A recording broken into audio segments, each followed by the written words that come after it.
In this video, we will talk about complex conjugates, which you are probably familiar with from algebra.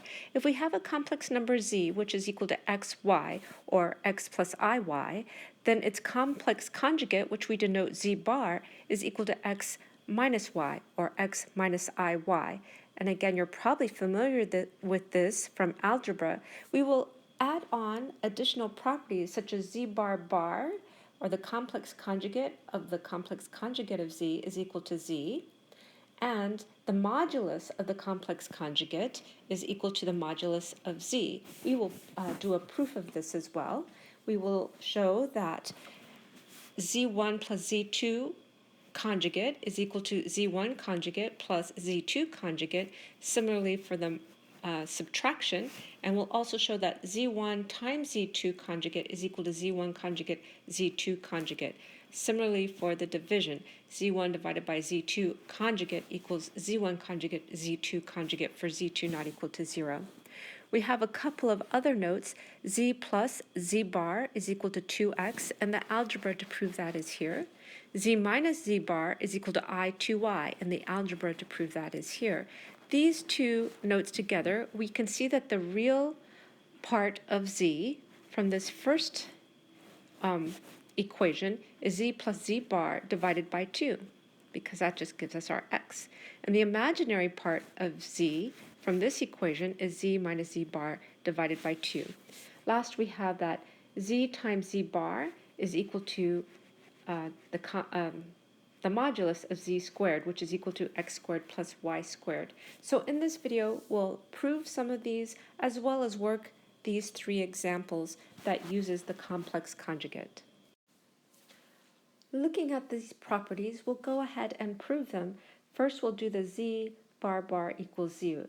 So let's let z equal to x plus iy. Then z bar is equal to x minus iy.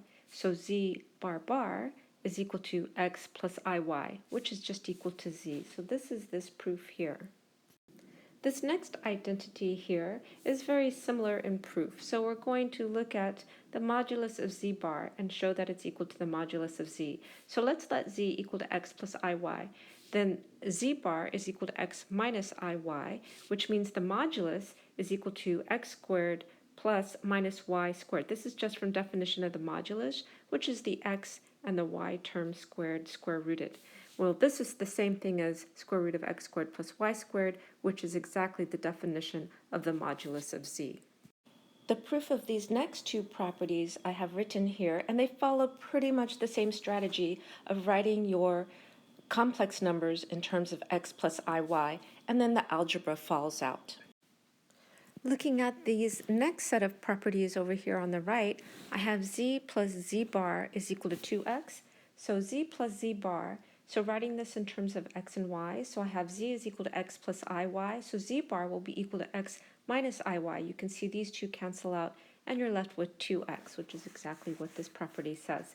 Similarly, if you do z minus z bar, you'll get x plus iy. My minus z bar is minus, here's my minus, and my z bar is x minus iy, so you'll see that the x's cancel out, and you're left with 2iy, which is exactly what this property says. Continuing then, using these two properties here, the real part of z is equal to z plus z bar over 2. So looking at z plus z bar, that's equal to 2x. So when you divide by 2, you get x, which is exactly the real part of z. Similarly, the imaginary part of z is z minus z bar over 2i. So dividing the I to y by 2i leaves us with y, the imaginary part of z. Now we are at this last property, z times z bar, which I have written here. So x plus iy times x minus iy, so I multiply my two x's together and get x squared. When I multiply these two, my iy times my minus iy, these two i's become a minus, so I'm going to get a plus y squared. Then I also have my x times minus iy, so I'm going to factor out my I, but I'll have my x times minus y, so minus xy, and here I'm going to have positive xy. These two terms cancel out, so there's no imaginary part, and what we're left with is x squared plus y squared, which is exactly what this property says here. Oh, and this is also equal to, by definition, modulus of z squared. Which I have one more thing to talk about, which is this little graph here, which I've enlarged here. So if I have a point xy is equal to z, then z bar just is the reflection of this vector over the x-axis. So that would be x minus y. And now that we've gone over these properties and proven that they are correct, we can do some examples that use these properties. This first example should be familiar to you from algebra. It's getting rid of the i's in the denominator of a fraction, and to do that, you'll multiply the denominator by the complex conjugate of the complex denominator. So if you have 2 minus I in the denominator, you're going to multiply by 2 plus I over 2 plus I. So you multiply both the denominator and the numerator by 2 plus I. So you can multiply the top out and you'll get minus 5 plus 5I. This z times the complex conjugate using this property over here, z times z bar, is simply the magnitude of z squared. So the magnitude of 2 plus I is equal to square root of 5, so squared we get 5. So finally, our final answer is going to be minus 1, the minus 5 divided by 5, minus 1 plus I. Our second example is to show that the modulus of z1 times z2 is equal to the modulus of z1 times the modulus of z2. And when I look at these properties here, in order to prove this statement here, I look and there's not much that has to do with a modulus and a multiplication, right? Here's a modulus, but it's just modulus of z bar. There's no multiplication as there is here. This has no modulus involved. This has no modulus. These two have no modulus. It's only this last property that has a modulus and involves multiplication. So I'm going to try to fit this into this pattern here, into the property I have. And what I'm going to do is then take my modulus and then square it. So now I have this property, and I can say that this is equal to z1, z2 times z1, z2 bar. So you can see how this fits this pattern here. So my complex number modulus squared, this is my complex number z1, z2, taking the modulus and then squared. That's equal to my complex number z1, z2 times the complex conjugate of z. So that's the complex conjugate of z1, z2. Now, from this property over here, we can split this z1, z2 bar into z1 bar, z2 bar. And I just made a little note to go from this expression to this expression. I used this property over here. Now, we also know from our last video that multiplication of complex numbers is commutative and associative. So I rearrange these so that I have my z1 times my z1 bar and my z2 times my z2 bar. So now what I have is z1, z1 bar, which is exactly this form again, and that's just equal to the modulus of z squared. So that's what I substituted here. So I made that note to go from this step, z2, z2 bar is equal to the modulus of z2 squared. I use this property here, and I just rewrote it here. So now that we're at z1, modulus of z1 squared, modulus of z2 squared, I need to know where I'm going. So this is equal to, well, I guess I'm just going to start from here. This here then is equal to z1, modulus of z1, modulus of z2 squared. So if I take the square root of both sides, that's exactly what I wanted to show.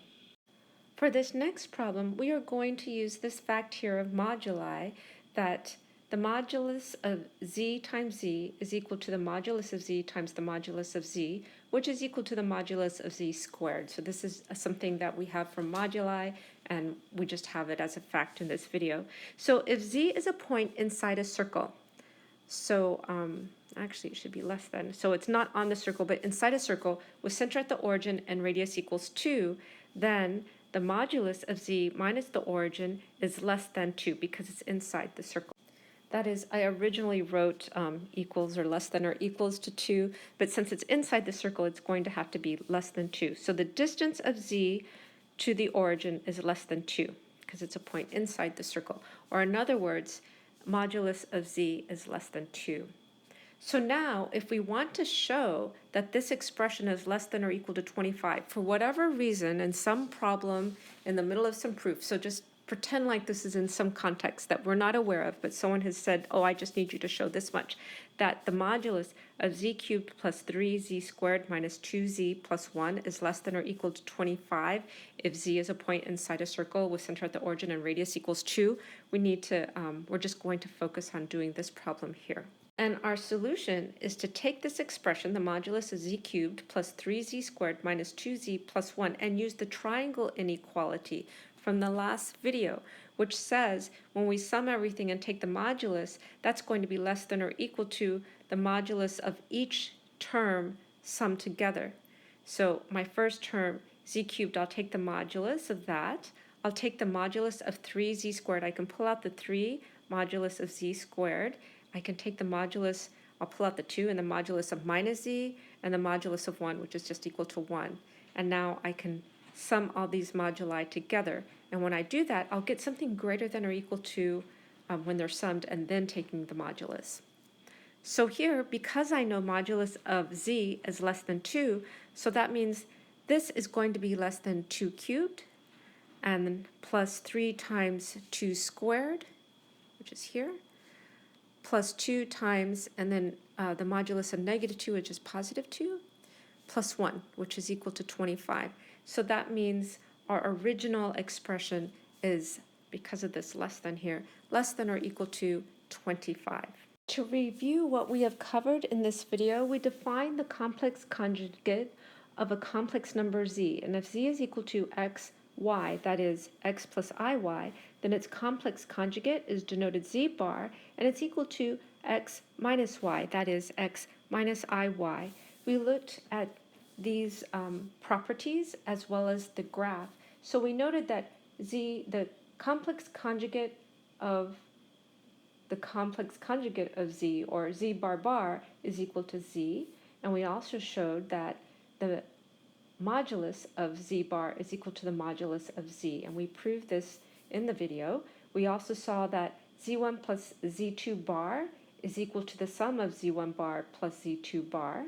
Similarly, z1 minus z2 bar is equal to z1 bar minus z2 bar, and we also proved the sum, this part, and then we also have z1 times z2 bar is equal to z1 bar z2 bar, and we proved this. Similarly, z1 over z2 bar is equal to z1 bar divided by z2 bar if z2 is not equal to 0. We also showed that z plus z bar is equal to 2x, and here's the calculation here.